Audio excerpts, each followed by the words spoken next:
जाओ जाओ, रोकूंगा नहीं आपको, लेकिन जाने से पहले एक बात कान खोल के सुन लीजिए। दोबारा इस घर की डेहरी को लांघने का प्रयास किया तो मैं भूल जाऊंगा कि आप कभी मेरे संबंधित थे।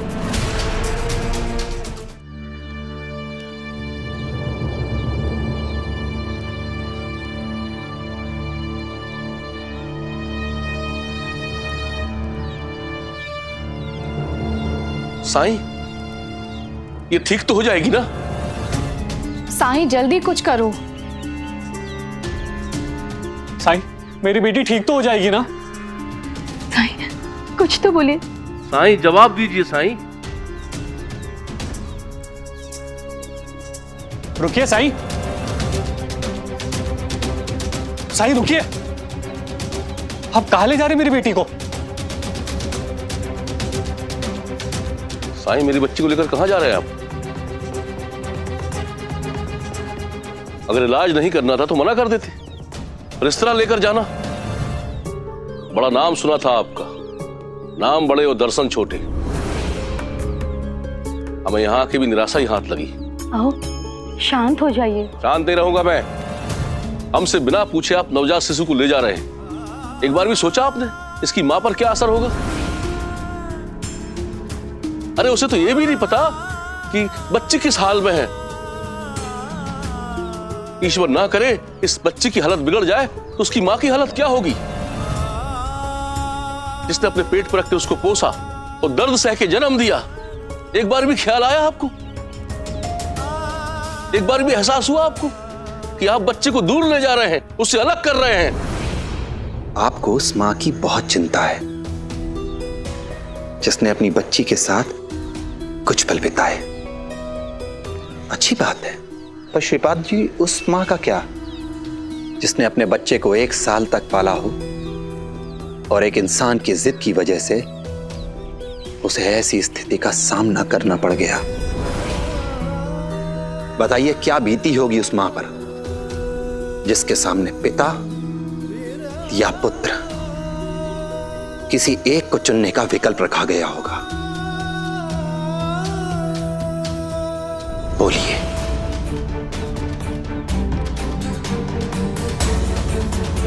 कुछ याद आया श्रीपाद जी? ये सब आप कैसे जानते हैं? ये सब मैंने उस बेटी की आंखों में देखा है। वो दिन, वो घटना, वो आज भी भूल नहीं पाई है। वो मंजर अक्सर उसकी आंखों में घूम जाता है।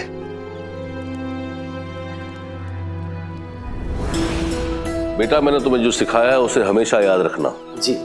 रुपए पैसों के मामलों में हमेशा सतर्क और सावधानी रखनी चाहिए, और प्रतिदिन बही खातों की जांच करनी चाहिए और नवीनता बनाए रखना चाहिए, और हिसाब किताब करते समय 2 बार गणना करनी चाहिए। जी गुरुजी। कितनी बार कहा है मुझे गुरुजी मत कहा करो, बाबा कहा करो। बेटा, अब मैं तुम्हारा ससुर हूं। वो तो है, लेकिन सत्य तो ये है गुरुजी कि प्रबंधन, खाता बही, प्रशासन सब कुछ तो आपसे सीखा है मैंने। इसलिए आप मेरे लिए सदैव गुरुजी ही रहेंगे।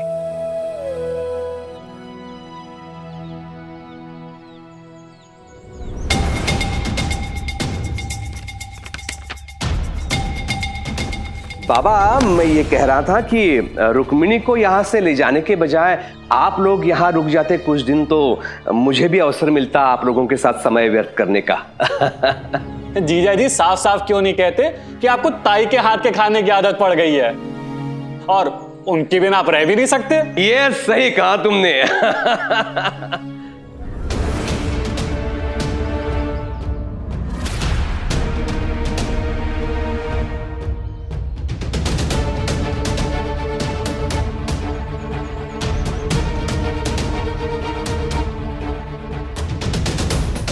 बाबा, आप यहाँ भी काम लेके बैठ गए। आप आराम कीजिए ना थोड़ी देर। आपकी बेटी रुष्ट हो जाएगी और बाद में ताना मारेगी कि पिताजी आए, आपने आतिथ्य करने के बजाय उन्हें काम पे लगवा दिया। बेटा, खाता बही के प्रविष्ट में शायद कुछ गलती हो गई है। अंग्रेज सरकार 3% की दर से कर वसूलती है, पर तुमने तो 5% की दर से कर वसूला है। ऐसा हुआ है? हाँ, संभवतः चूक हुई होगी। ये सब छोड़िए ना, मैं बाद में संशोधित करता हूं। चलिए कुछ बातें करते हैं। बाद में क्यों? मैंने तुम्हें सिखाया है ना, खाता बही की गणना 2 बार करनी चाहिए। गलती इंसान से ही होती है, लेकिन समय पर सुधार ली जाए वही समझदारी है। मैं अभी जांच करके सब ठीक कर देता हूं।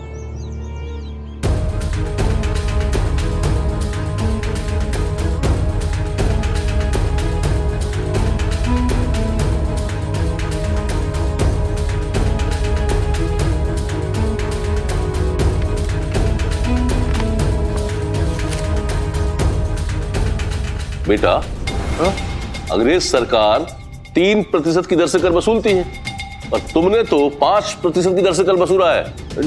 अभी तो मैंने कहा ना बाबा, संभवतः कुछ चूक हुई होगी।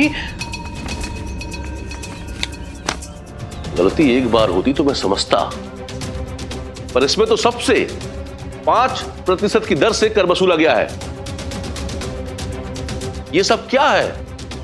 2% अतिरिक्त कर मैंने अपनी ओर से लगाया है। अपनी ओर से? बाबा, गांव का प्रबंधन करना परिश्रम से भरा, थका देने वाला निरस कार्य होता है। अगर परिश्रम का फल ना मिले तो परिश्रम करने से क्या लाभ? कुलकर्णी, मुझे अपने शिष्य से ये उम्मीद नहीं थी। बाबा, आप इन पे इतना गुस्सा क्यों कर रहे हैं? ऐसा क्या किया इन्होंने?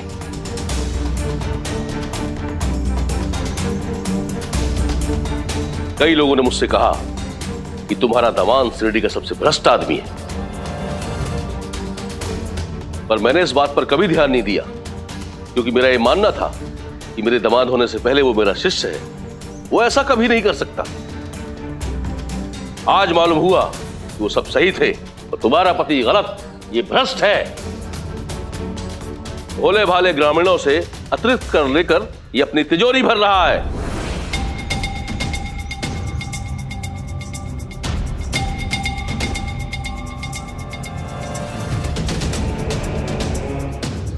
लड़की के पिता है आप, झुककर रहना सीखिए।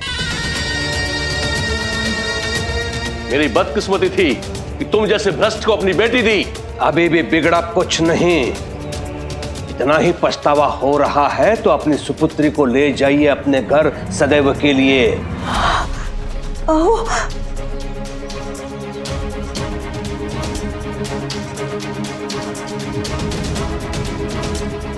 चलो बेटी, जो व्यक्ति अपने स्वार्थ के लिए शिरडी की जनता को धोखा दे सकता है, वो कल को तुम्हें भी धोखा दे सकता है। वापस चलो मेरे साथ। रुक्मिणी, तुम्हें यहां से जाना है या नहीं, ये तुम्हारा निर्णय है।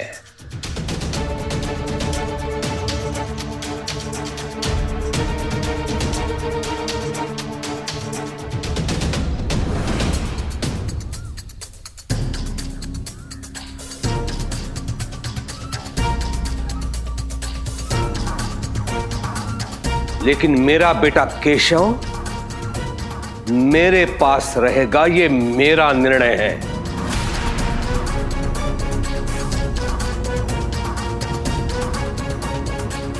तुम चिंता मत करो बेटी, तुम्हारा बेटा तुम्हारे बगैर रह नहीं पाएगा। ये खुद उसे लेकर आएगा, तो अगर नहीं लाया तो मैं कानूनी तौर पर तुम्हें दिलवा दूंगा। चलो मेरे साथ।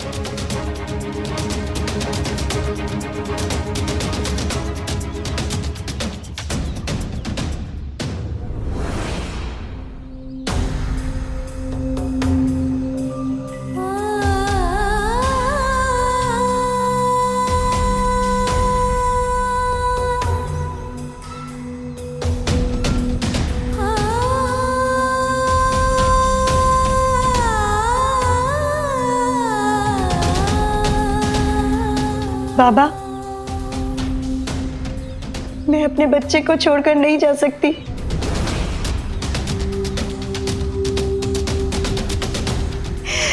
एक दिन तो क्या, एक पल भी इसके बिना नहीं रह सकती।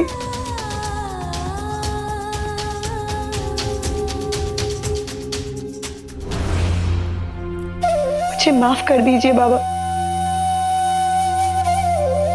मैं आपके साथ नहीं चल पाऊंगी।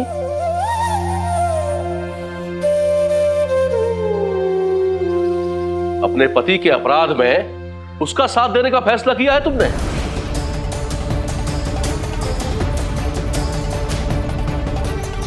ठीक है, अगर तुमने निर्णय ले लिया है तो इसके साथ ही रहो। लेकिन मेरी एक बात ध्यान रखना रुक्मणी, तुमने गलत आदमी का साथ दिया है, इसलिए आज से तुम मेरी बेटी नहीं। मैं समझ लूंगा मेरी बेटी थी ही नहीं। बाबा, एक शब्द नहीं सुनना मुझे। चलो यहां से। जाओ जाओ, रोकूंगा नहीं आपको,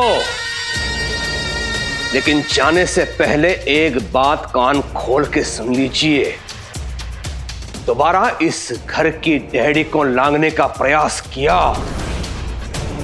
तो मैं भूल जाऊंगा कि आप कभी मेरे संबंधित थे।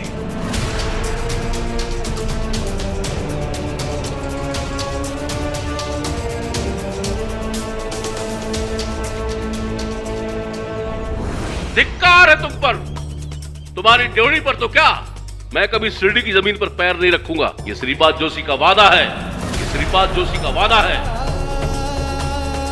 चलो।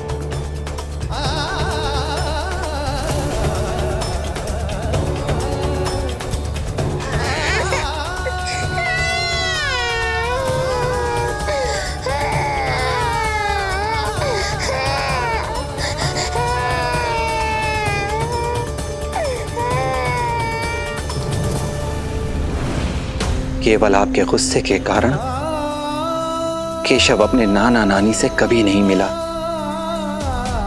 सच तो यह है कि उसे पता ही नहीं कि उसके नाना नानी है भी या नहीं।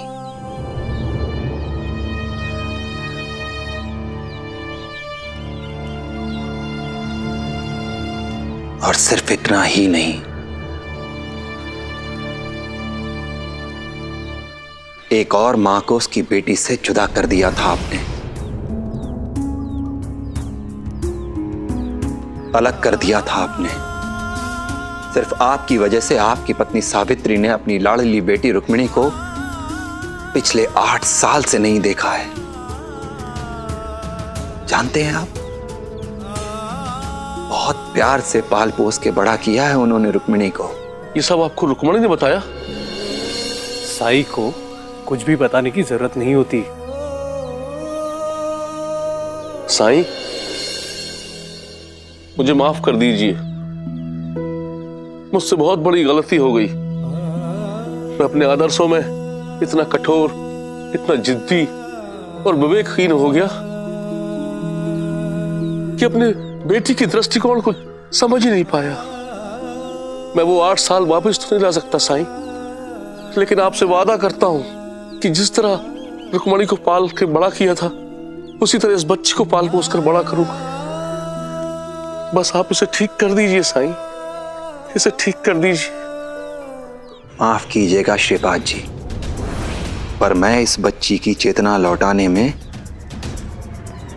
असमर्थ हूं।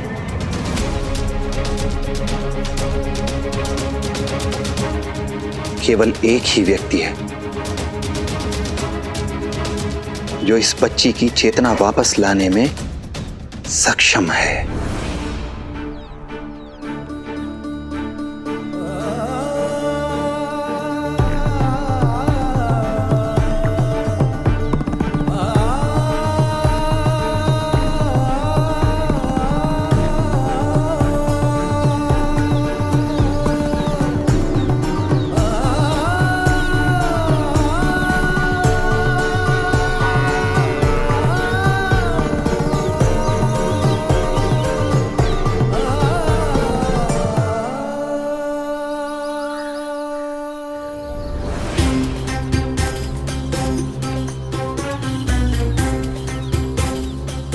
सुनो, ये हरिभाव का कुर्ता है, इसे पहनना है तुम्हें। मैं हरिभाव के खेत की तरफ जा रहा हूँ, तुम्हें पता है ना किसके घर जाना है।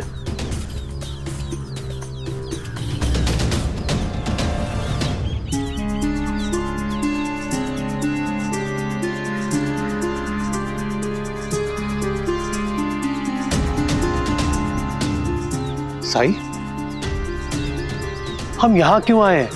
आप लोगों से विनती है कि आप लोग थोड़ी देर यहीं रुकिए।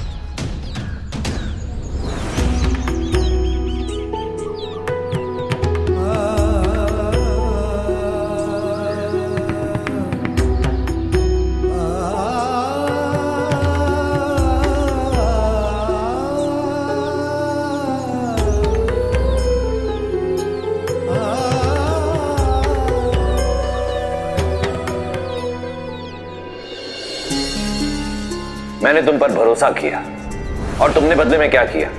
मुझे ये सड़ा हुआ अनाज दिया है। मैंने जो तुम्हारे साथ सौदा किया था वो मुझे तोड़ना पड़ेगा, क्योंकि ये सड़ा हुआ अनाज अगर मैं अपनी मिल के कर्मचारियों को खिलाऊंगा तो उनकी सेहत के साथ खिलवाड़ करने जैसा होगा।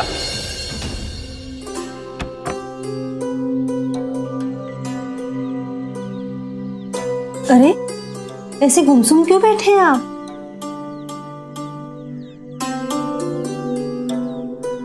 देखिए, आप उम्मीद मत हारिए। असलम की शादी को अभी काफी वक्त है, तब तक कुछ न कुछ इंतजाम तो हो ही जाएगा ना। और आप ये क्यों भूल रहे हैं कि प्रतियोगिता अभी खत्म नहीं हुई है। लेकिन प्रतियोगिता का क्या फायदा? इनाम की रकम तो गांव के खजाने में जाएगी ना। और बात पैसों की नहीं है, मेरी बदनामी की है। ना जाने कौन मेरा नाम खराब करने की कोशिश में लगा हुआ है। इससे पहले कभी मेरे अनाज में कोई शिकायत नहीं आई, और आज जब पहली बार इतना बड़ा सौदा हाथ लगा तो मेरा अनाज सड़ गया। ये कैसे मुमकिन है?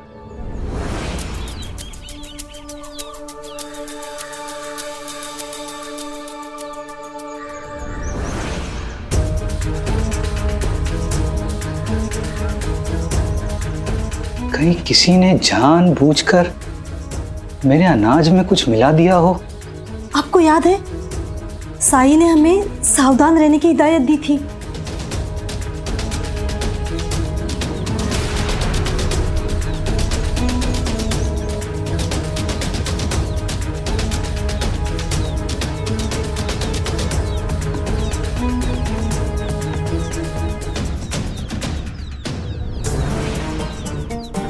अब भरोसा रखिए, सब ठीक हो जाएगा।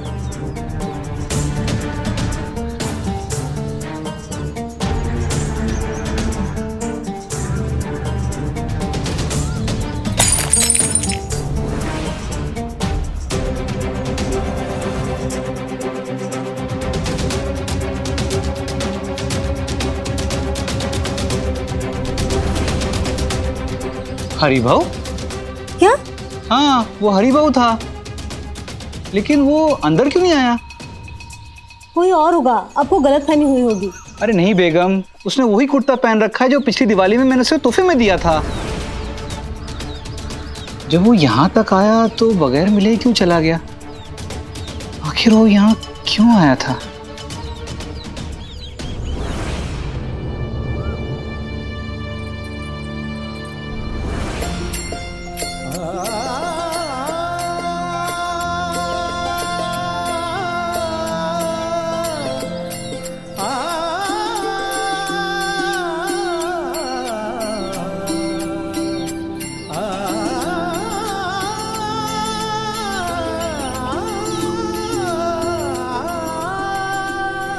प्रणाम साईं।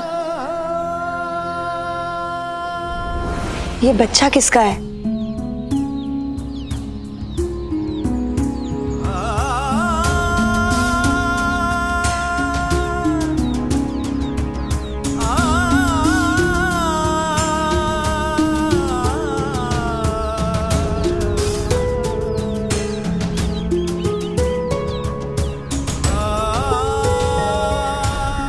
साईं, ये बच्चा कौन है?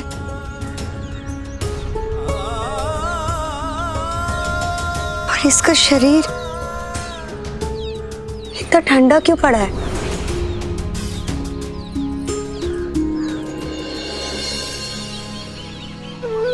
कौन हो तुम? तुम्हें देखकर मुझ में इतना अपनापन क्यों मर रहा है?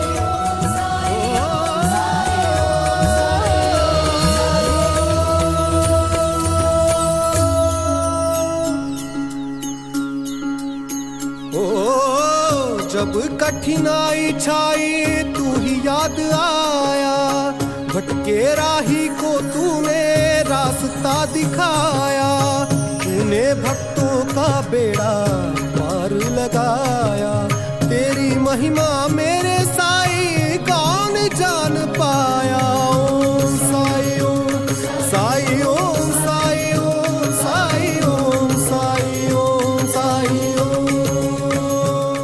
किसका बच्चा है ये साईं? मेरा।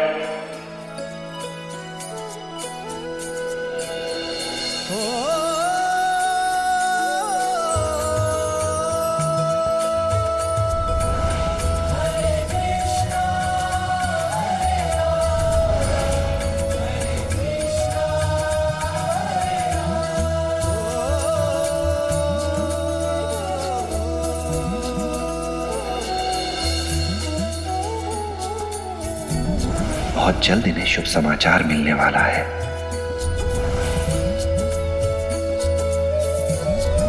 उसके बाद इनकी दुनिया खुशियों से भर जाएगी।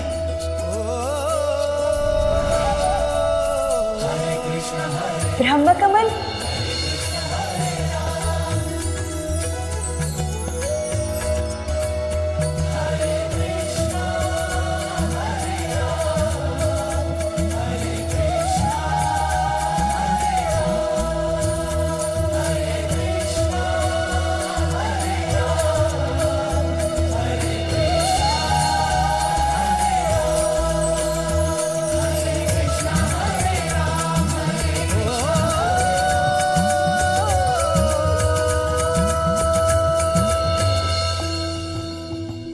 ये मेरी बेटी है ताई। गणेश,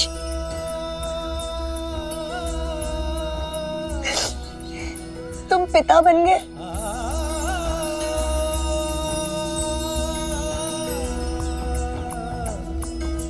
आप भी तो बुआ बन गई ताई।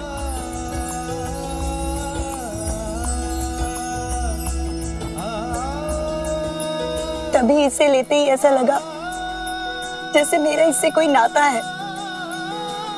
याद है तुम्हें, मैं तुमसे हमेशा कहा करती थी कि जब तुम्हारी शादी होगी और उसके बाद जब तुम पिता बनोगे तो मैं तुम्हारे बच्चे को पालूंगी। और तुम हमेशा गुस्सा हो जाते थे और कहते थे, अच्छा ताई, फिर मेरी बीवी का क्या होगा?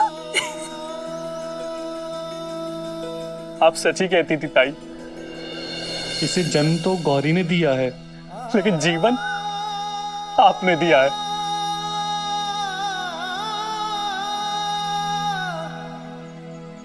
हाय बाबा कैसे? कहाँ है वो?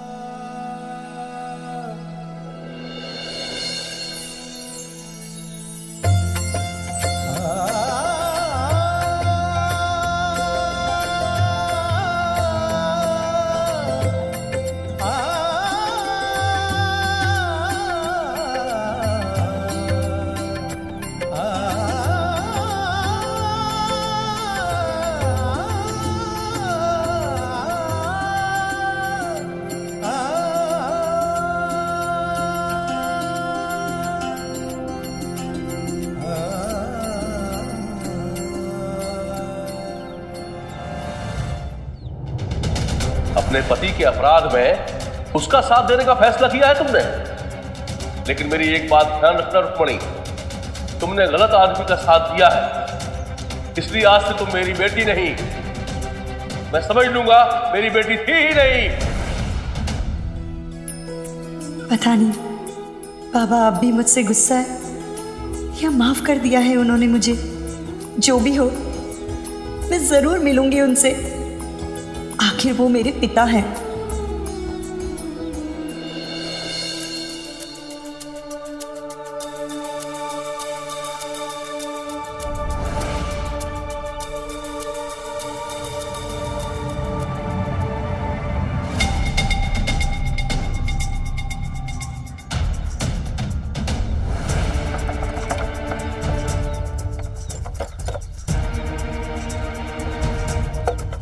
ये तो केशव के पिताजी की गाड़ी है।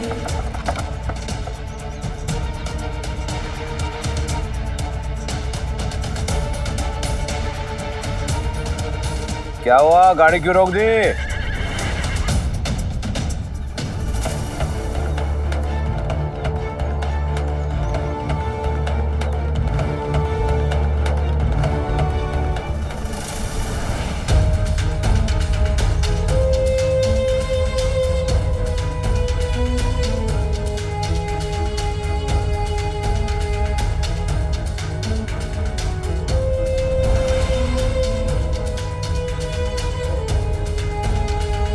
सुल्तान के मन में संशय के बीज तो बो ही चुका हूं।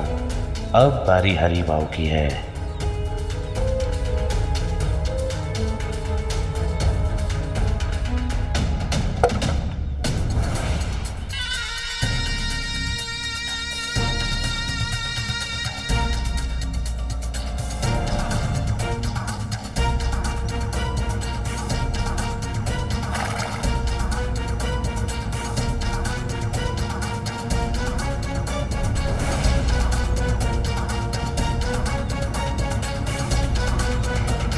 धिक्कार है तुम पर, तुम्हारी ड्योढ़ी पर तो क्या, मैं कभी शिरडी की जमीन पे पैर नहीं रखूंगा।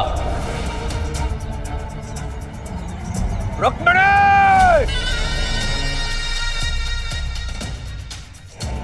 हरिओम।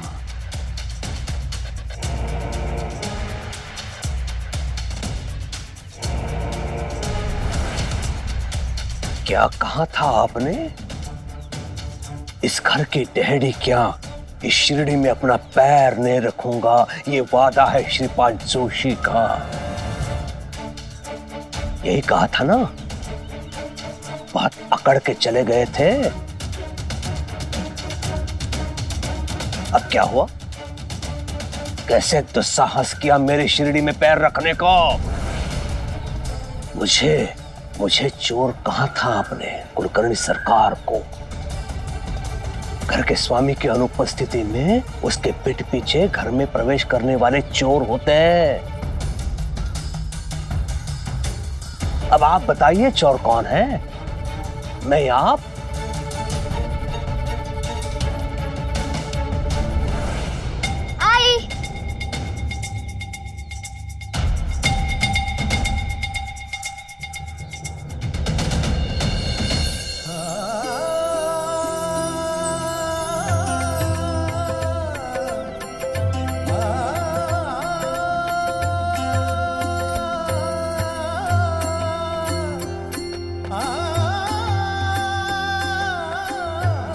रुक जाइए।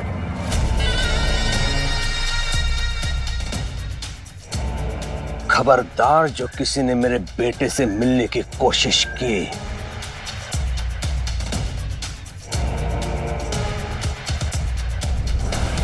ये सब लोग कौन है और बाबा इनके साथ इतना बुरा व्यवहार क्यों कर रहे हैं? अभी के अभी सब यहां से निकल जाओ, वरना मैं शिरडी के बाहर फेंकवा दूंगा तुम लोगों को।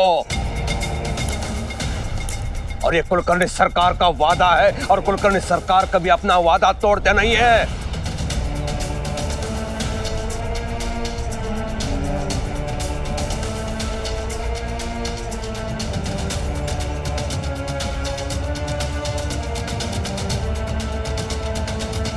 चलो निकलो यहां से।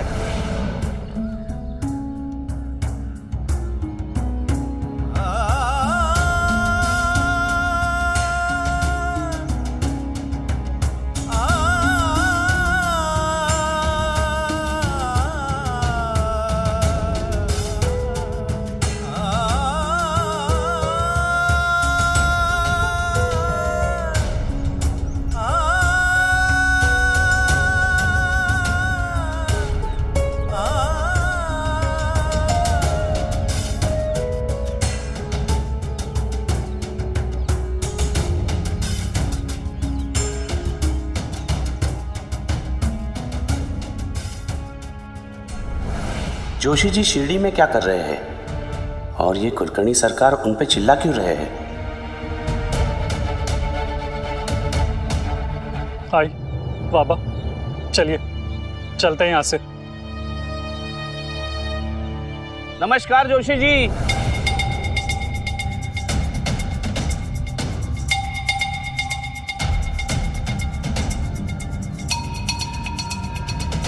आप लोग शिरडी में हैं, हमें पता ही नहीं।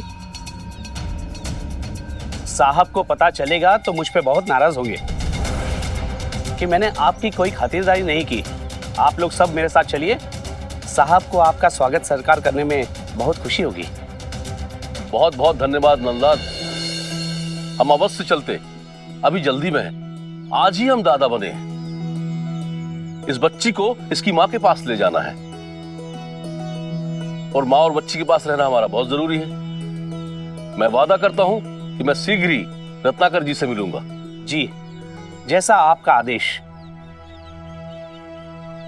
और हुजूर, गवर्नर साहब को हमारा सलाम कहिएगा। जरूर।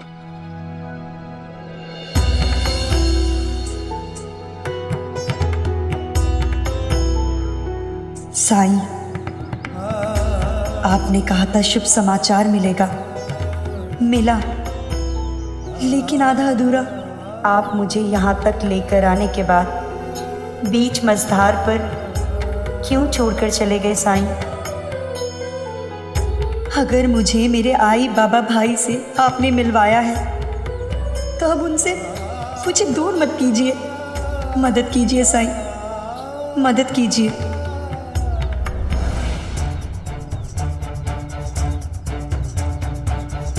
रुकिए हुजूर।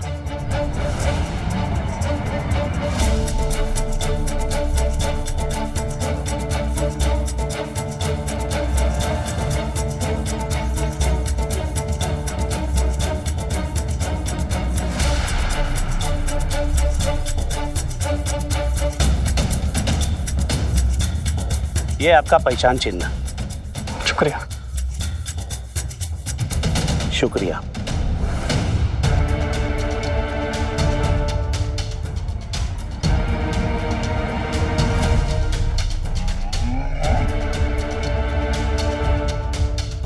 हरिओम। ये विशेष चिन्ह तो अंग्रेज सरकार के विशेष अधिकारियों के पास होता है। इसका अर्थ यह है कि गणेश गवर्नर साहब के लिए काम करता है। ये रुक्मिणी का छोटा भाई इतने बड़े पद पर।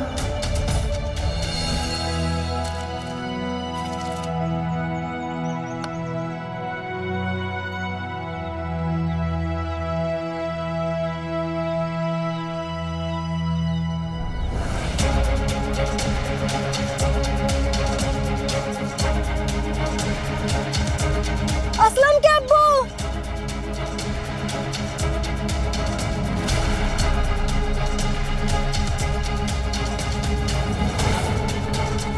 या खुदा,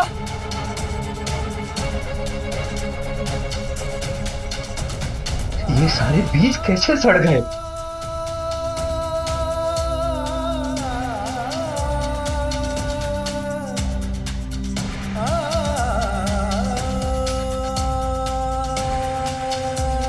सारे बीज सड़ गए। आज मैं इन्हें बोने वाला था, अब बेगम मैं क्या बोऊंगा? लेकिन ये सब कैसे हो गया? तुम्हारा कोई दुश्मन है? यहाँ कौन मेरा बुरा चाहेगा? कोई ऐसा हो सकता है जिसे तुमसे ईर्ष्या हो, जो ना चाहता हो कि तुम उससे ज्यादा तरक्की कर जाओ। अब मुझे भी यकीन होने लगा है, रत्नाकर जी सही कह रहे थे। कोई है जो मुझसे जलता है और जिसने जानबूझकर ये सब किया है। लेकिन ऐसा कोई क्यों करेगा? शायद उसका इरादा ये था कि रत्नाकर जी के साथ जो मेरा सौदा हुआ वो टूट जाए। इस मकसद में वो कामयाब भी रहा। अब और क्या चाहता है वो मुझसे? देखो, बीज भी सड़ गया। अब बेगम, मैं असलम का निकाह कैसे करूंगा? लेकिन ऐसी साजिश कौन कर सकता है? वही तो सोचने वाली बात है। कल शाम तक सब कुछ ठीक था और अचानक ये। इसका मतलब कल शाम को कोई आया था यहाँ।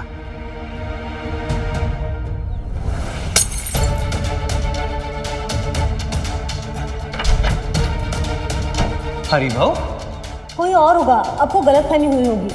अरे नहीं बेगम, उसने वही कुर्ता पहन रखा है जो पिछली दिवाली में मैंने उसे तोहफे में दिया था। नहीं, हरिभाव क्यों करेगा ऐसा मेरे साथ? वो मेरा सबसे अच्छा दोस्त है, मेरे परिवार की तरह है वो। हो सकता है किसी काम के लिए आया होगा वो। असलम के अब्बू, ये देखिए, बैलों के खुरों में हल्दी कुमकुम लगे हैं।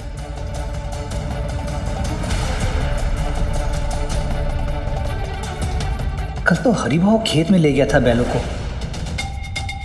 और बीते शाम वही बांध कर गया था खूंटे से। कुछ भी हो, मैं यकीन नहीं कर सकता कि मुझे नुकसान पहुंचाने के लिए हरिभाव कुछ ऐसा वैसा काम करेगा। उसे तो ये भी नहीं मालूम कि रत्नाकर जी के साथ अनाज बेचने का सौदा हुआ था मेरा। सुनिए,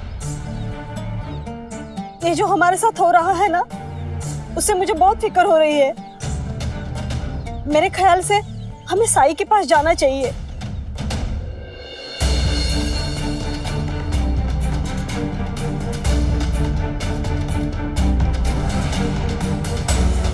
कहीं ऐसा तो नहीं कि जब मैं साई से सौदे के बारे में कह रहा था तो उस वक्त हरिभाव ने सुन लिया हो?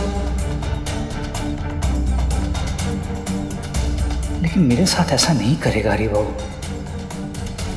मगर कल शाम मैंने उसी को जाते हुए देखा था और वो वही कुर्ता पहने हुआ था जो मैंने दिवाली पर उसे दिया था।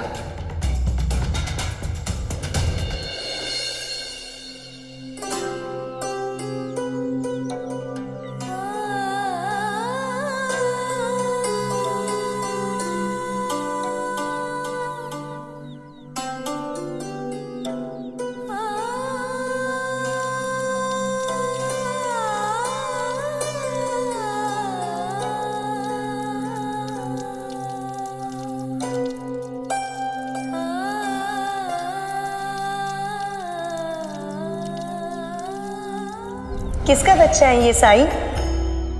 मेरा।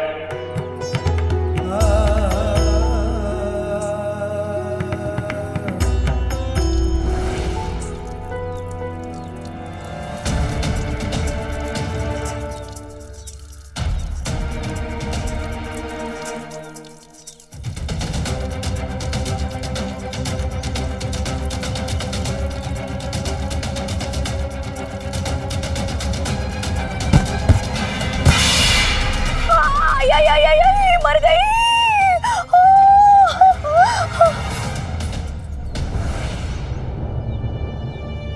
चियोताई, चियोताई कैसे गिरी आप? आपको चोट तो नहीं लगी? दूर रहो। एक तो जानबूझकर पानी गिरा है मुझे गिराने के लिए और ऊपर से पूछ रहे हो चोट तो नहीं आई? नहीं, गलती से गिरा होगा। मैं जानबूझकर ऐसा क्यों करूंगी चियोताई? हाँ, जानबूझ के नहीं गिराया। ध्यान तो है नहीं तुम्हारा। अगर होता तो समझ में आता कि क्या कर रही हो तुम।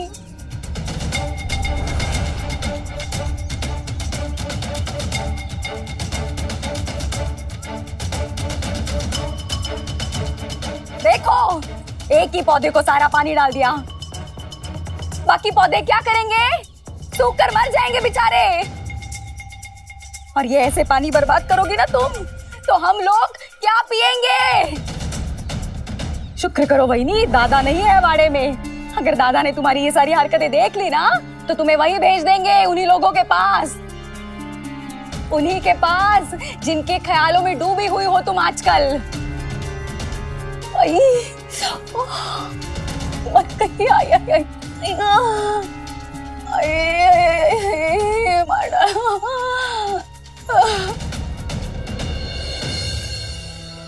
साईं, मैं इतने सालों के बाद अपने परिवार को देख तो पाई, लेकिन क्या मैं उनसे मिल पाऊंगी?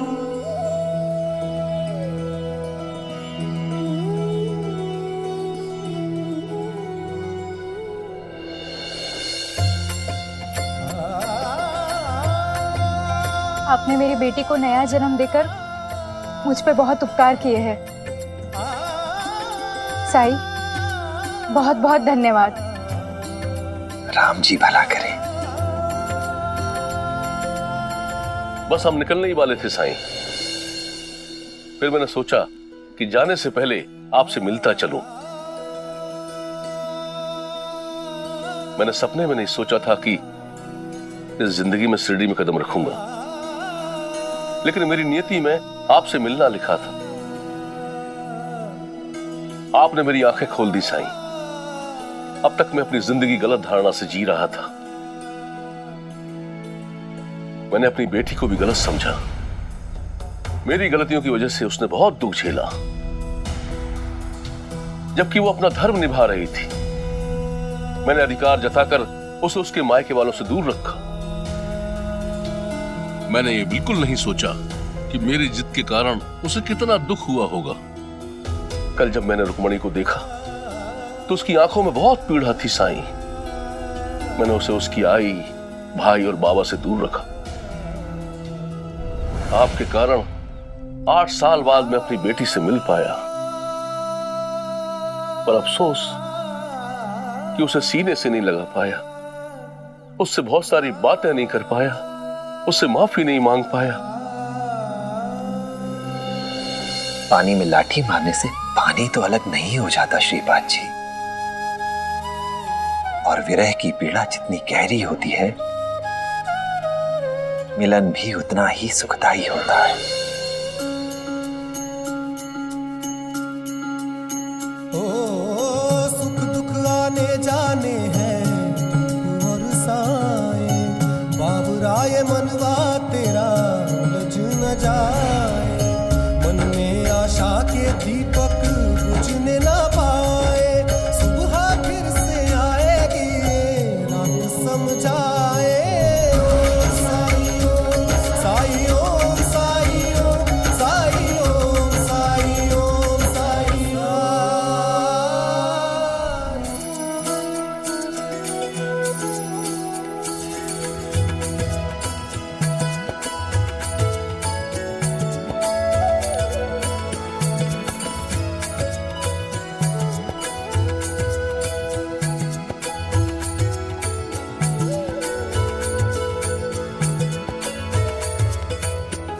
धन्यवाद साईं, पर ये किस लिए?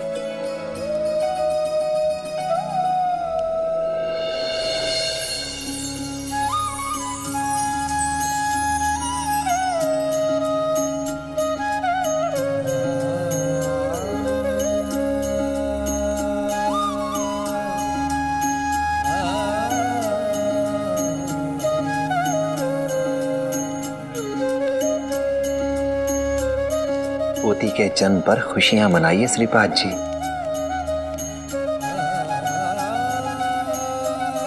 क्योंकि आपकी पोती एक खास उद्देश्य के साथ पैदा हुई है। समय से 2 माह पूर्व इसका शिरडी में इस तरह जन्म लेना महज संयोग नहीं है, आपके जीवन में बहुत सारी खुशियां लाएगी है।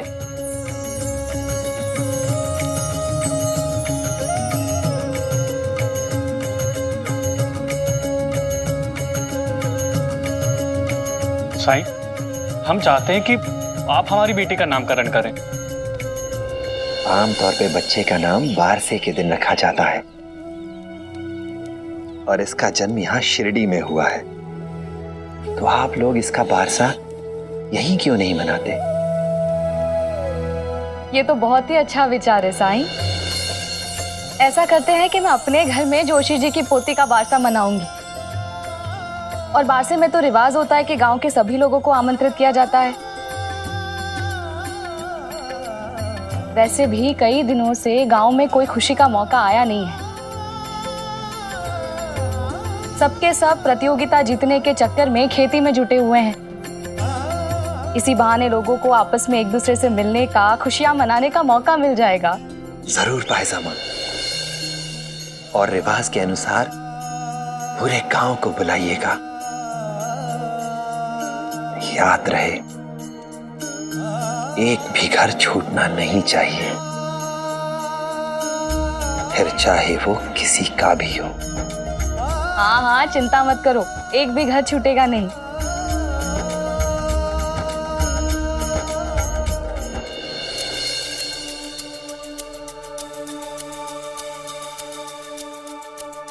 कुलकर्णी सरकार, आपने इतनी बड़ी बात मुझसे छिपाई क्यों? बड़े छुपे रुस्तम हैं आप। आपका साला गणेश, गणेश ही नाम है ना उसका, गवर्नर साहब के ऑफिस में काम करता है और आपने मुझे बताया तक नहीं। अरे भाई, बड़ी ऊंची पहुंच है आपकी, तो आपको मेरी क्या जरूरत? गणेश की सहायता से आप 1, 2, 3 क्या कई गांव को अपने नियंत्रण में ले सकते हैं। हरिओम हरिओम। कल से मैं इसी सोच में डूबा हुआ हूं रत्नाकर जी। विश्वास नहीं हो रहा है मुझे। और बात यह है रत्नाकर जी कि मैं उससे कुछ मांग भी नहीं सकता। मुझे भी ऐसा ही लगा। देखिए कुलकर्णी सरकार, ये आपके परिवार का आपसी मामला है और मेरे पिताजी कहा करते थे कि दूसरों के निजी मामलात में दखल नहीं देते। लेकिन अब आप दूसरे रहे कहां। आपसे तो संबंध इतने घनिष्ठ हो गए हैं कि मैं आपको ये मशवरा दिए बिना नहीं रह पाऊंगा। बस ये समझ लीजिए कि गवर्नर साहब गणेश की बात टालते नहीं हैं। उनके आंख नाक कान है, वो जो कहते वही करते हैं। इसलिए आपसे अभी हाल फिलहाल में जो नादानियां हुई हैं, कोशिश कीजिए कि वो दोबारा ना हो। मैं आपके कहने का तात्पर्य नहीं समझ रहा हूं रत्नाकर जी। मैं ये कहना चाहता हूं कुलकर्णी सरकार कि वो लड़का आपका भविष्य बना भी सकता है और बिगाड़ भी सकता है, इसलिए उससे जरा बना कर रखिए। क्या आप मुझसे ये कहना चाह रहे हैं कि वो मुझसे तीसरा गांव ले सकता है?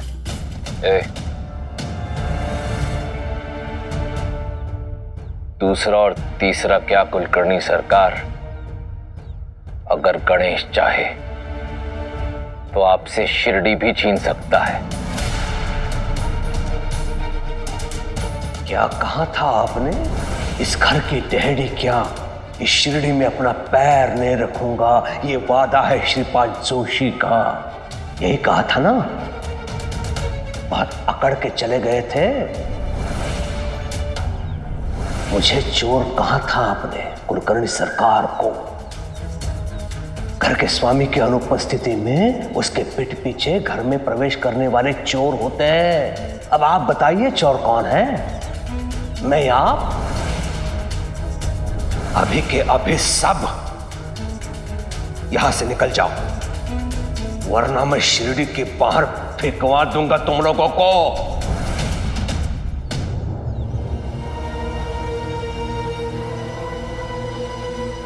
ऊंट पहाड़ के नीचे आना सुना था, आज देख भी लिया।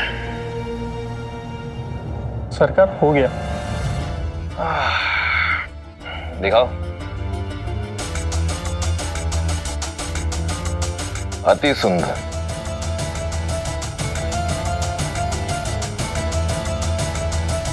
जाओ।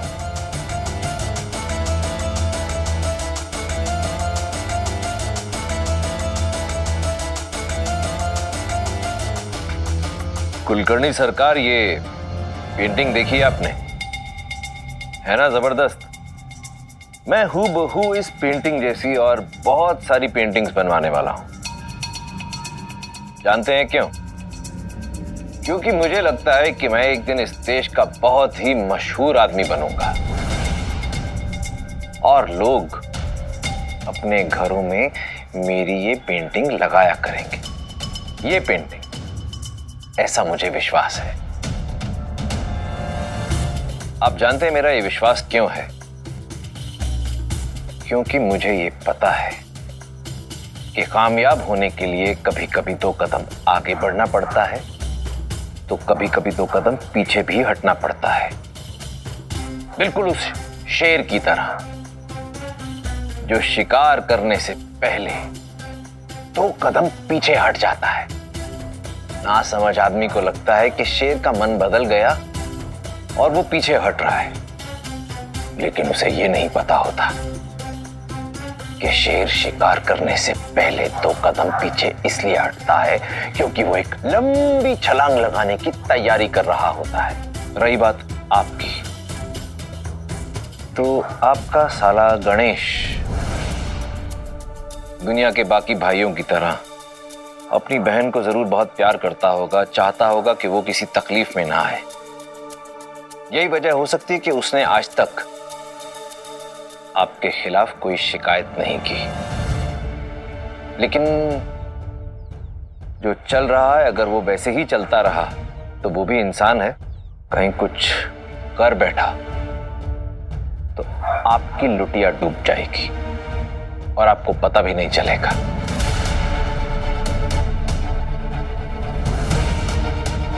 देखिए, घी निकालने के लिए उंगली सीधी या टेढ़ी करने की क्या जरूरत है? चम्मच का आविष्कार हो चुका है, उसका भी प्रयोग करके देख लीजिए। अर्थात ये कि मैं आपको माफी मांगने के लिए नहीं कह रहा हूं, बल्कि कोई ऐसा रास्ता ढूंढने के लिए कह रहा हूं जहां पे आपकी आन बान और शान भी बरकरार रहे और वो लोग भी शांत रहें।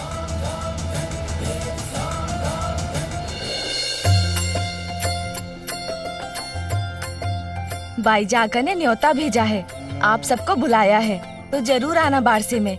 हाँ हाँ, जरूर आऊंगे मैं।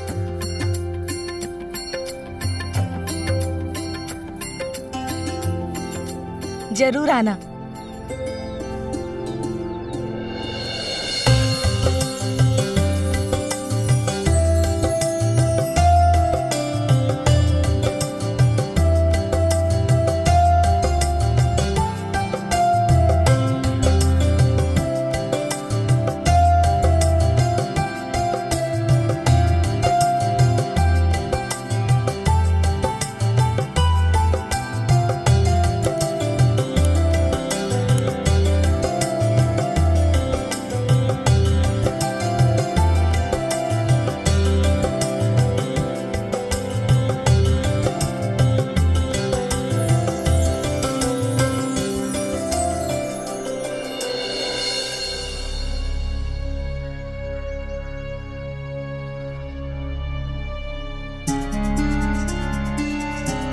बच्चे के पिता की बहन ही बच्चे का नाम रखती है, लेकिन मुझे लगता है कि जीजा जी कभी भी दीदी को पारसे में शामिल होने की अनुमति नहीं देंगे।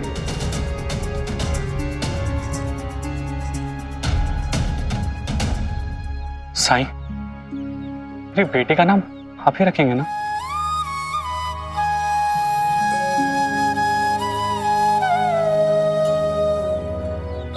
जिसे बच्चे का नाम रखने का अधिकार है, नाम तो वही रखेगा।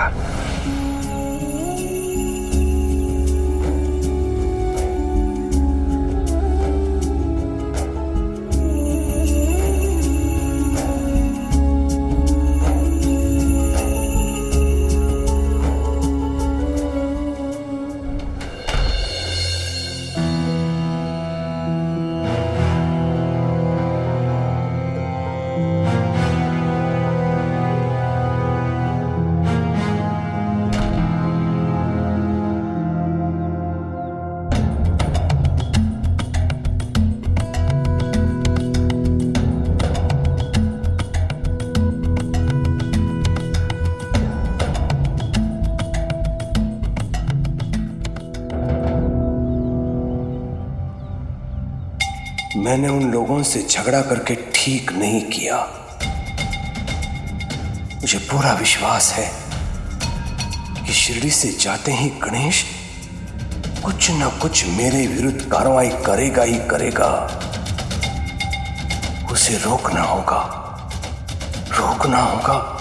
लेकिन कैसे? हरिओम। झुक जाओ।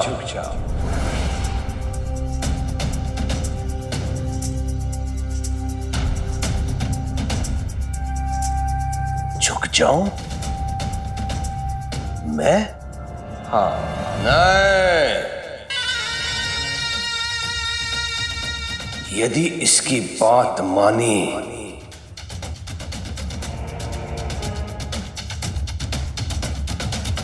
बरसों के परिश्रम के पश्चात तुमने जो मान सम्मान अर्जित किया है उसे खो दोगे तुम।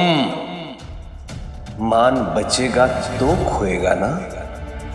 यदि गणेश ने एक शब्द भी गवर्नर साहब से कह दिया तो इससे इसकी शिरडी भी छीन जाएगी।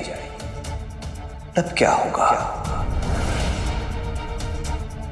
भय से ही सही, लेकिन इसे लोग मान सम्मान तो देते हैं।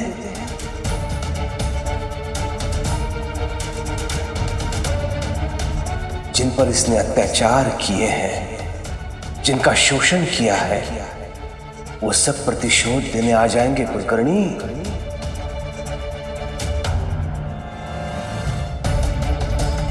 दरवाजा खोल कुलकर्णी। कुलकर्णी बाहर निकल। तूने मेरी फसल में आग लगा दी थी ना, आज मैं तेरे वाड़े को आग लगा दूंगा। दरवाजा खोल कुलकर्णी, दरवाजा खोल। कुलकर्णी बाहर निकल, बाहर निकल। अरे भाग यहाँ से। तेरी हिम्मत कैसे हुई यहाँ आने की?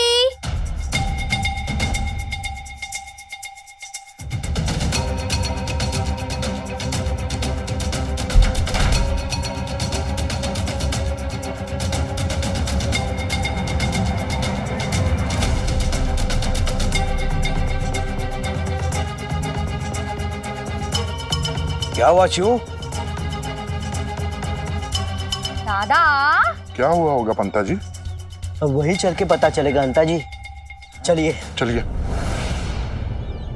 क्या हुआ? होना क्या है? निर्लज्ज को लाज कहाँ होती है दादा। अरे वो जोशी है ना जिन्हें लड़की हुई है। अरे वही जिन्हें कल तुमने वाड़े से धुतकार कर भगा दिया था।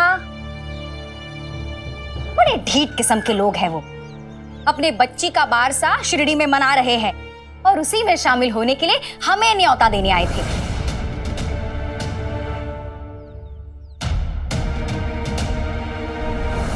गणेश की बेटी का बारसा शिरडी में हो रहा है। मैं तो कहती हूँ दादा, तुम्हें उन्हें शिरडी से फिकवा देना चाहिए था।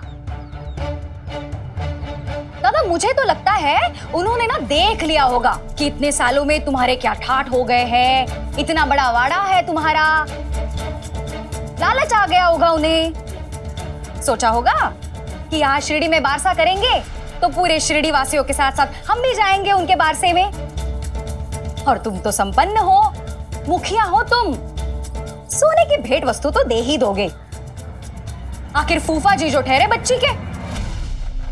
मेरी भतीजी का बारसा मेरे मायके में ना होकर मेरे शिरडी में हो रहा है।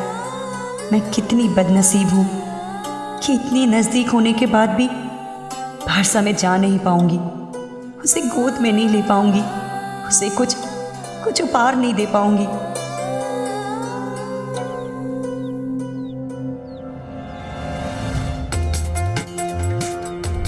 घी निकालने के लिए उंगली सीधी या टेढ़ी करने की क्या जरूरत है? चम्मच का आविष्कार हो चुका है, उसका भी प्रयोग करके देख लीजिए।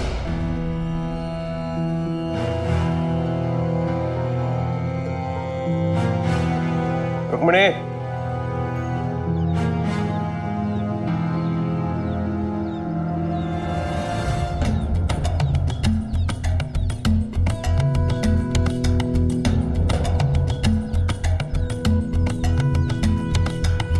जी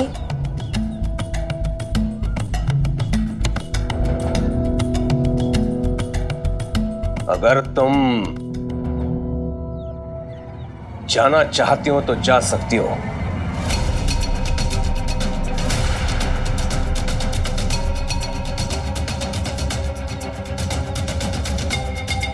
दादा तुम क्या मैं सच में जा सकती हूँ? अब और कैसे कहूं रुक्मिणी? हाँ? और सुनो, एक सोने का हार लेती जाना, बच्ची के गले में पहना देना। आखिर बुआ जो हो तुम उसकी। हरिओम। अहो, क्या मैं केशव को लेकर जा सकती हूँ?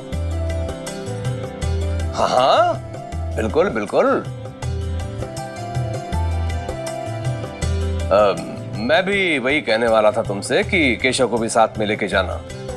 8 साल जो दूर रही हो अपने परिवार से, एक बार भेंट कर ली तो उसमें बुरा क्या है कि नहीं?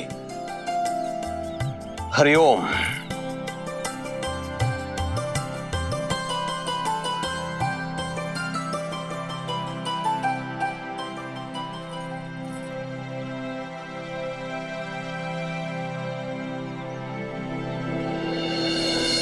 केशव, जल्दी से तैयार हो जाओ, हमें अभी बाहर जाना है।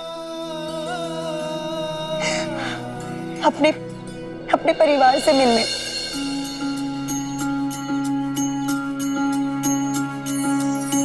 जब जीवन में दुख का अंधियारा छाए, मन में सदा श्रद्धा की ज्योत जलाए, विश्वास मन का तुझको पार लगाए, भक्ति भावना श्रद्धा से जो शीश झुकाए। ओम साई ओम साई ओम साई ओम साई ओम साई ओम साई ओम साई ओम साई ओम साई ओम साई ओम साई ओम साई ओम।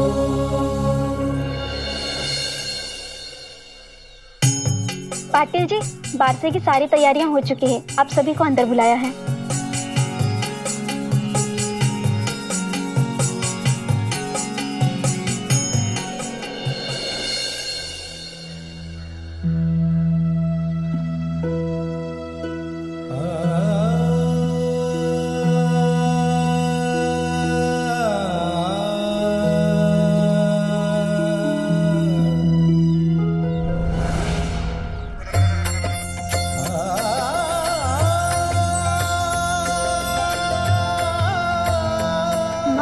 इतनी जल्दी जल्दी हम कहाँ जा रहे हैं? किसी से मिलने बेटा, जल्दी चलो।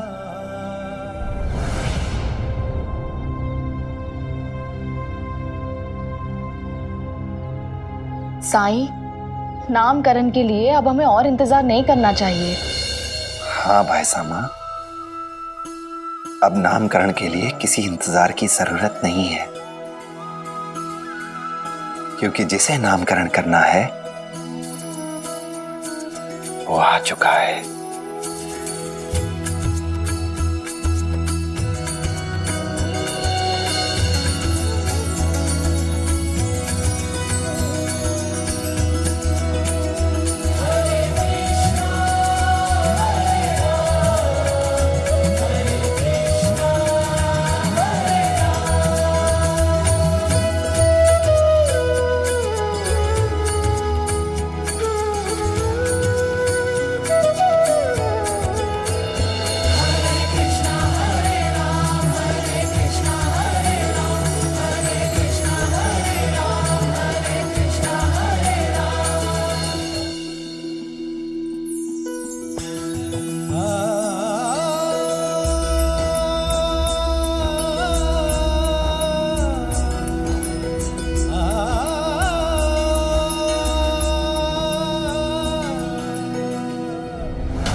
मुझे माफ कर दे रुक्मणी, इतने सालों तक मैं तुझसे नाराज रहा, बिना ये जाने कि मेरी बेटी ससुराल में कैसे रह रही होगी। मैं तेरा अपराधी हूं बेटा, मुझे माफ कर दे। नहीं बाबा, आप मुझसे माफी मत मांगिए। जो भी हुआ वो नियति का रचा हुआ था, उसमें किसी का कोई दोष नहीं।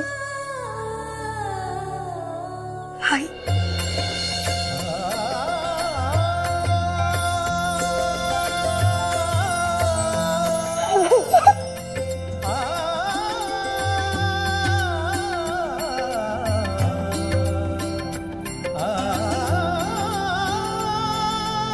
केशव, इधर आओ बेटा।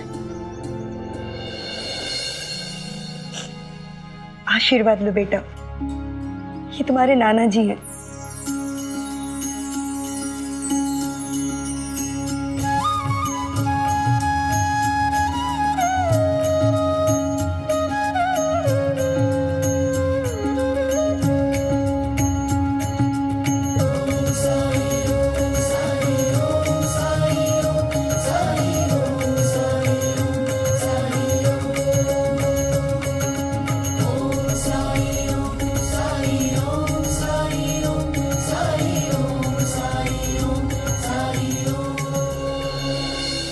माँ, ये तो मेरी बहन हुई।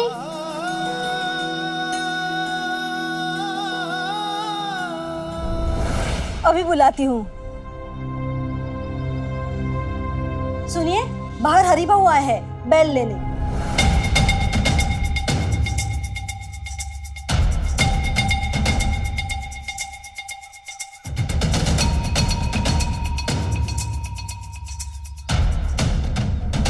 तो फिर आप सब प्रतिज्ञा कीजिए कि आज से आप सब एक साथ मिलकर काम करेंगे, एक दूसरे की गलतियों को माफ करके एक नई शुरुआत करेंगे। आप बेहतर होगा उससे पहले पूछ लूं। अरे भाऊ। हाँ सुल्तान, कल शाम तुम आए थे क्या? कल शाम को हाँ आया था ना मैं बेल छोड़ने के लिए, लेकिन उसके बाद नहीं आया मैं। मैंने खुद अपनी आंखों से हरिभाव को जाते हुए देखा था, फिर ये झूठ क्यों बोल रहा है मुझसे?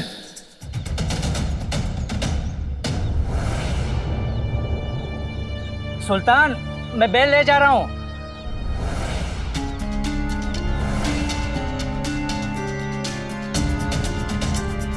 आज रहना दो हरिभाव, आज किसी और से बैल लेके काम चला लो। क्यों? ये बीमार है। बीमार है? ये कैसे हो सकता है? कल शाम तक तो ठीक था ये। तुम चिंता मत करो सुल्तान, मैं देखता हूँ। कोई जरूरत नहीं है, जब मैं कह रहा हूँ कि बीमार है तो बीमार है। मेरी बात पर यकीन नहीं है तुम्हें? अब तुम जाओ, तुम्हें भी देर हो जाएगी। बैलों का इंतजाम जो करना है तुम्हें, और मुझे भी जरूरी काम है।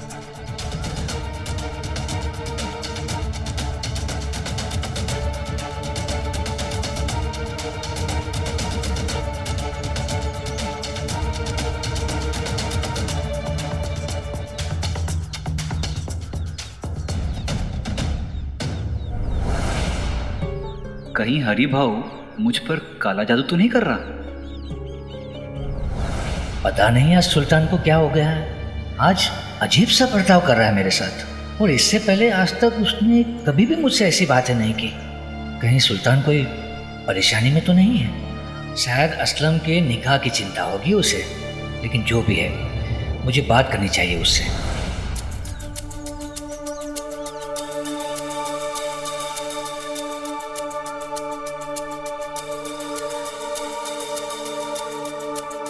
आपने हरिभाव से झूठ क्यों बोला? बैल तो अच्छे खासे हैं। इतना कुछ हो जाने के बावजूद तुम मुझसे ये सवाल पूछ रही हो? अब बेगम, हमें सिर्फ अपने बारे में सोचना चाहिए। बहुत निभा ली लोगों से यारी दोस्ती। ऐसा कैसे कह सकता है सुल्तान मेरे बारे में?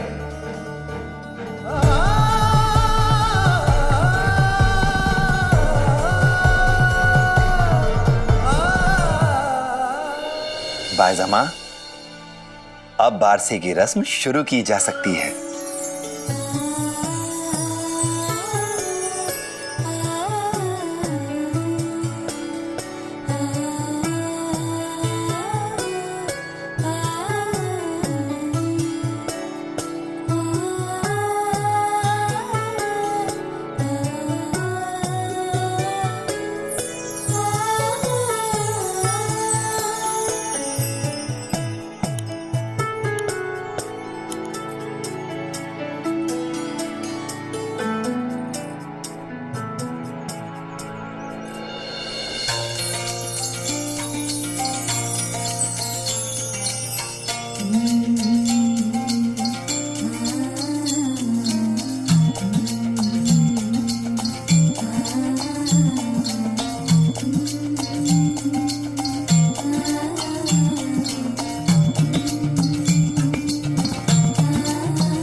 क्या कहकर बुलाया अपनी भतीजी को?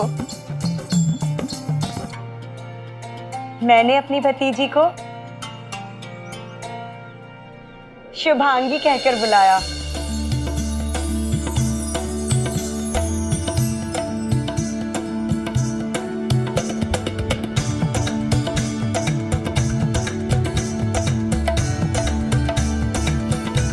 शुभांगी बहुत ही प्यारा नाम है।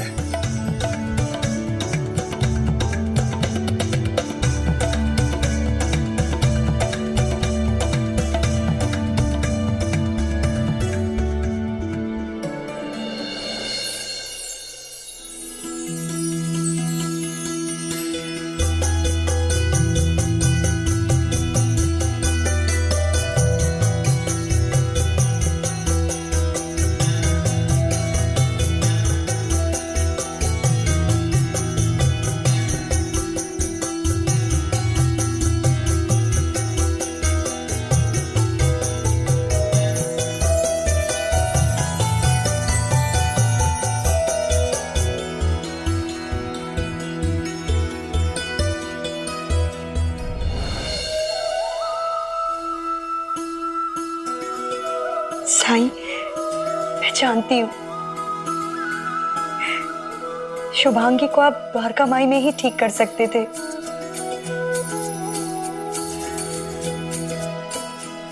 लेकिन नहीं। आप चाहते थे कि मेरा पूरा परिवार मुझसे मिल सके। मैं नहीं जानती साईं, सरकार ने मुझे यहाँ आने के लिए क्यों कहा, लेकिन मैं ये जरूर जानती हूँ कि अगर आपका आशीर्वाद हो तो कुछ भी असंभव नहीं। खंडोबा मंदिर में आपने मुझे आशीर्वाद दिया और कहा भगवान मेरी सारी इच्छा पूरी करे। आपने ये भी कहा था कि कोई शुभ समाचार मिलेगा। इसका मतलब आपको सब पता था। सब आपने किया ना साईं। आपने मेरी झोली खुशियों से भर दी साईं। मैं हमेशा आपकी ऋणी रहूंगी, आपकी आभारी रहूंगी। मैंने कुछ नहीं किया, जो कुछ किया उस मालिक ने किया है। उसी की इच्छा, उसी की रजा थी कि मैं आपके परिवार को एक बार फिर से एक कर दूं, आप सबको मिला दूं। मैं तो सिर्फ माध्यम हूं। जब कठिनाई छाई तू ही याद आया, भटके राही को तूने राम जी भला करे। दिखाया, तूने भक्तों का बेड़ा पार लगाया। तेरी महिमा मेरे साईं कौन जान पाया। ओम साईं ओम साईं ओम साईं ओम साईं ओम साईं ओम। अल्लाह मालिक। साई, हम सुहासनी हत्या के यहाँ जा रहे हैं। आप तो जानते हैं ना कि गर्मी की छुट्टियों में तात्या पहले से ही वहां है। सत्तू और तात्या की वहां खूब बन रही है। शिरडी छोड़कर जाने का हमारा मन तो नहीं कर रहा, पर क्या करें, तात्या को वापस भी तो लाना है। और आत्या ने जोर देकर कहा है कि पिछली छुट्टियों में वो यहां आई थी, तो इस बार हमें वहां जाना होगा। इसलिए कुछ दिनों के लिए हम वहां जा रहे हैं। आत्या को मेरा प्रणाम कहना और सत्तू को ढेर सारा प्यार। आप लोग अपना ख्याल रखिएगा। हाँ, और तुम्हारा ख्याल कौन रखेगा? हाँ, मेरी चिंता छोड़ो पायजामा, बेफिक्र होकर जाओ। माँ हूं तुम्हारी, तुम्हारी चिंता नहीं होगी तो और किसकी होगी? हाँ, मैं अपना ख्याल रखूंगा बायजामा। पक्का? पक्का। तो वादा करो कि समय पर खा लिया करोगे। ठीक है बायजामा, मैं वादा करता हूं।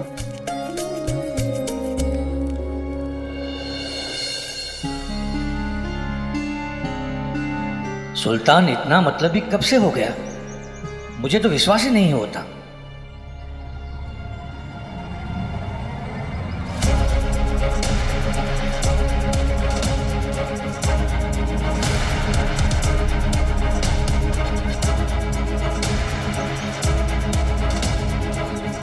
हे भगवान, ये सब क्या है? किसने किया मेरे घर के पास? हाँ?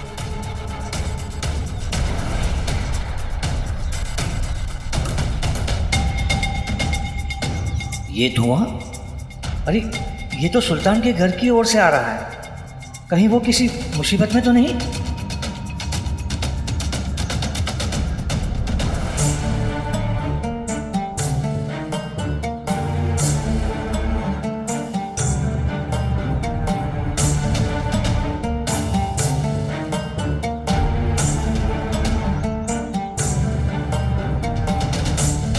बाबा, मुझे लगता है किसी ने मेरे बीजों पर काला जादू किया है, वरना वो अपने आप नहीं सड़ सकते।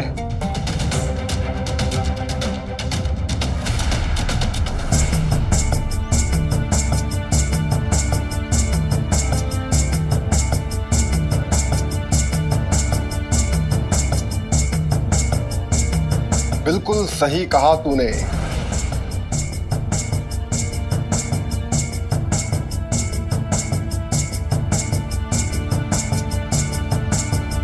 काले जादू में बहुत ताकत है बच्चे।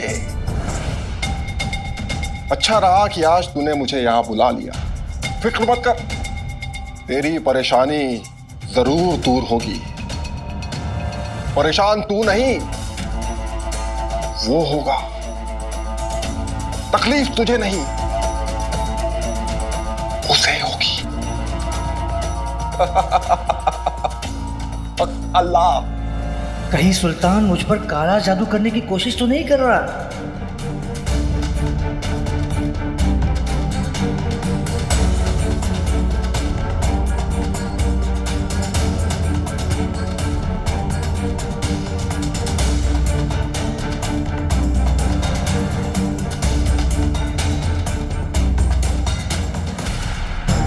इसे पहनते ही तमाम शैतानी ताकतें तुझे छोड़कर तेरे दुश्मनों को परेशान करेंगी, उन्हें तकलीफ देंगी।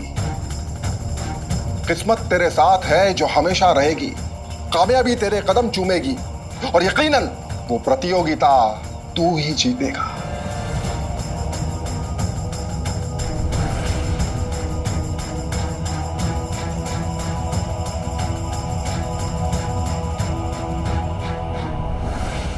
यहाँ हम सब मिलकर गांव की उन्नति के लिए, अपने गांव को आदर्श गांव बनाने के लिए कड़ी मेहनत कर रहे हैं, ताकि प्रतियोगिता में जीत किसी की भी हो, पुरस्कार गांव के कोष में आए। और ये सुल्तान अपनी खिचड़ी अलग पका रहा है, अकेले जीतना चाहता है, ताकि सारा पैसा जो है वो अकेले हड़प ले।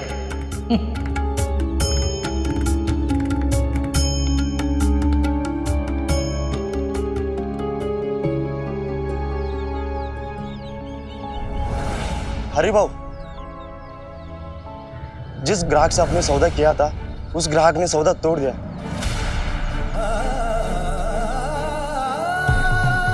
अनार सब अंदर रख दो। हाँ, रख दो।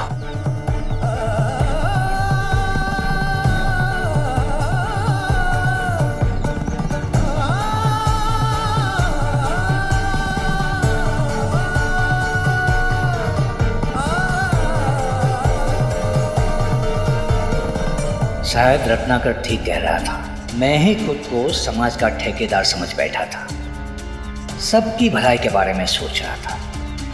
ये सुल्तान ही क्या, ये मजदूर लोग भी समाज की कहाँ चिंता करते हैं। इन्हें थोड़ी ना फर्क पड़ता है कि मैं इनके लिए सौदे में नुकसान झेल रहा हूँ। पैसों पे बिकते हैं ये लोग। इन्हें जो ज्यादा देगा उसके साथ जाएंगे, उसके गुण गाएंगे। फिर निष्ठा कहाँ आई, किसमें है? मैं ही बेकार में सबकी चिंता कर रहा था और मुझे इनाम में क्या मिला?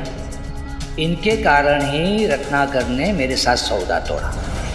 नुकसान मुझे हुआ और जादू टोना फिर भी मेरे ही ऊपर।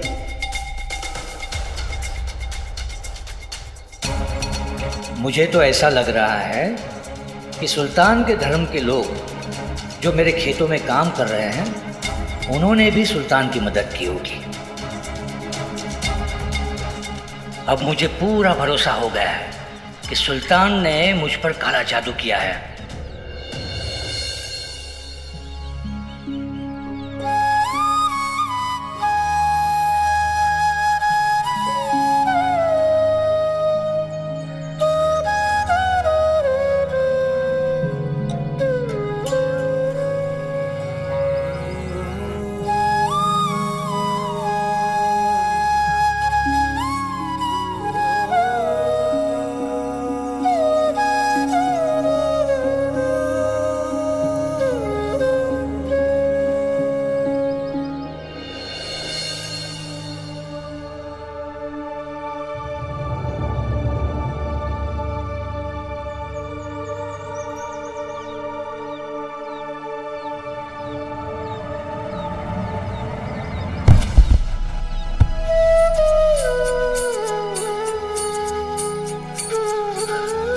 चाचा आप ठीक तो है ना? हाँ भिवा। चलिए मैं आपकी मदद कर देता हूँ। दया भरी हो, करुणा मैं जो सर्वोपरि हो, निर्बल का जो बने सहारा, हृदय वही तो हरि का धाम। हरे कृष्णा हरे राम, हरे कृष्णा हरे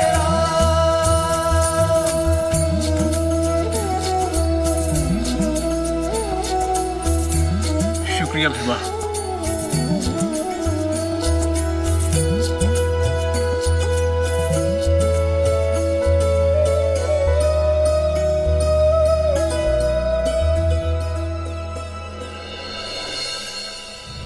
हे राम,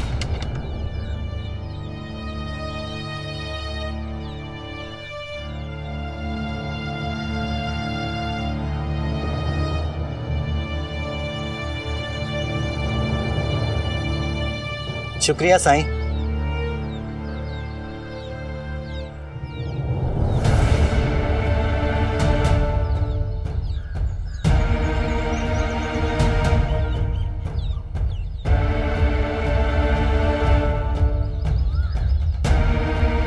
इनकी खामोशी बता रही है कि दोनों के मन में कहीं ना कहीं कोई गांठ पैदा हो गई है।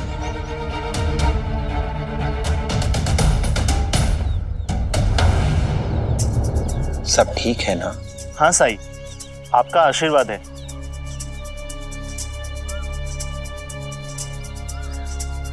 लेकिन साईं, आप ये क्यों कर रहे हैं? जिसका काम है वो खुद कर लेगा।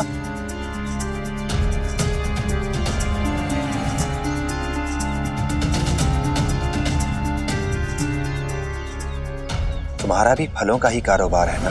जी साईं। और पहले तुम दोनों के संबंध भी बहुत अच्छे थे, पर फिर ऐसा क्या हो गया कि तुम दोनों बदल गए हो? ऐसा क्या हो गया कि तुम दोनों एक दूसरे से बात नहीं करना चाहते? इस तरह की कोई तो वजह होगी ना?